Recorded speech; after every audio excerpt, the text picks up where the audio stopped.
Okay, I have a good question today. If cinnabar is a toxic crystal, why do crystal healing books recommend it? I'm Hibiscus Moon with hibiscusmooncrystalacademy.com, and we're going to talk about that today.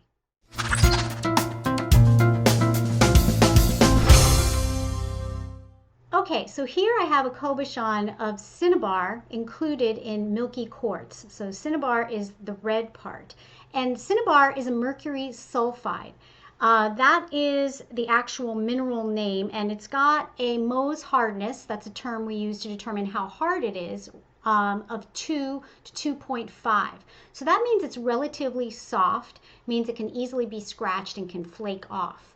Okay, now those of you in the know that mercury is a toxic element, and it's been known to make people go crazy, where the term Mad Hatter came from, because hatters used to use mercury to help with making the hats. I don't know exactly what they did with it, but after working with it for some time, they became loopy, and that's one of the side effects, and it can kill you.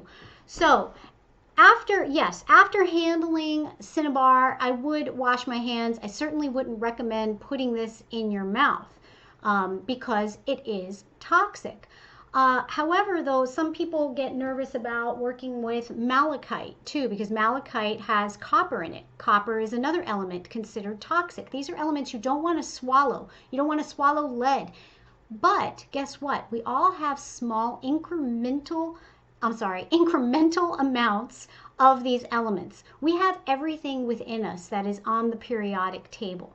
Okay, all of it, just in varying amounts. So yes, you have lead, yes, you have mercury, but in very incremental amounts and not very large amounts like we have iron, huge amounts of iron inside of us.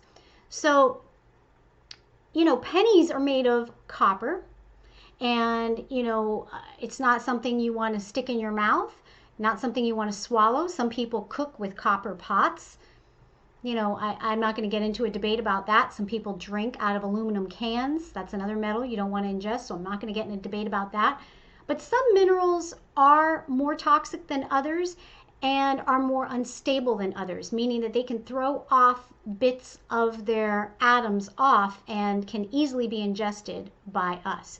So you definitely want to take that into account. Now, some of that might be a little bit more advanced chemistry than you might want to get into, so I just generally follow a toxic stones list, and although some stones may be more toxic than others, I say when in doubt, err on the side of caution. If there's any toxic element in that stone at all, then you'd want to wash your hands after handling it.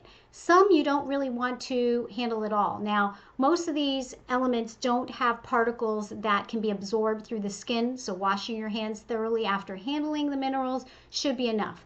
I would not make, obviously, gem elixirs and put them in water and drink anything that has any of those toxic minerals in them. And I have a toxic minerals list on my website that I'll give a link to here down below so that you can refer to that.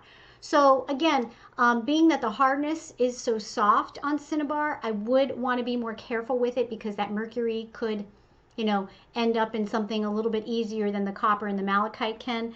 If anybody's working with making jewelry with any of these crystals, you do want to take all the proper precautions to make sure you're not inhaling any of those elements into your lungs, and just use general caution. Again, you want to be informed, so come at it from a standpoint where you're doing your own research, doing your own due diligence. If there's some elements that are highly toxic and can break down easily and are unstable and can end up in your system, you want to make sure to steer clear or use proper precautions when working with that crystal in any way. Okay, I hope that helped answer your question. Namaste. Talk to you soon. Bye-bye.